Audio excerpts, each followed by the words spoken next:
Who's the Thief? By Mindy Commenter.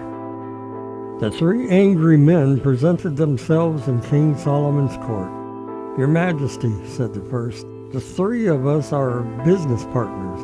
We went together on a business trip with a large sum of money." The second picked up the story.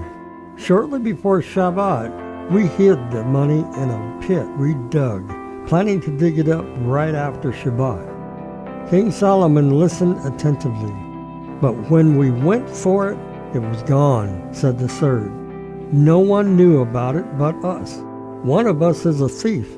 My lord, I'd like for you to have each of us swear that he didn't steal the money. That way we'll find out which one of us is the thief."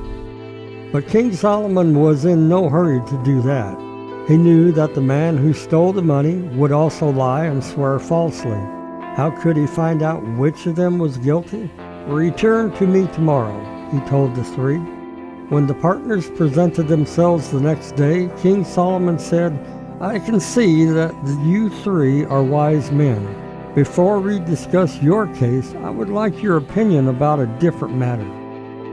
King Solomon's flattery worked like magic, and they waited eagerly to hear his problem. A boy and a girl grew up together and swore to each other that when they were old enough, they would become husband and wife. At very least, they decided they'd ask the other's permission before marrying anyone else. Years passed. The girl, forgetting her oath, married someone else. Immediately after the wedding, she remembered her earlier commitment and told her husband about it. He said, "We can't live as husband and wife until we find that boy and ask him to annul the oath that you swore to each other." They took a large sum of money and set out to find her childhood friend. They found him and offered to pay him to annul the oath, but he was a good man, so he wished them a hearty mazel tov and refused the money. On their way home, "Please give us back the money," the woman pleaded. She told the robber about how good her husband was, being so patient as to let her take care of her oath before they moved in together, and how good the boy she'd grown up with was for refusing to take the money. The robber was touched and returned the purse. King Solomon looked at the three men who couldn't understand where all this was leading. "My question is, which of the people in this story was the most praiseworthy?" asked the king. Now stop for a moment and think. Reach your own conclusion before you listen further. Who is the most praiseworthy? The faithful and honest woman, the generous and accommodating husband, the understanding and undemanding suitor, the robber who had a change of heart.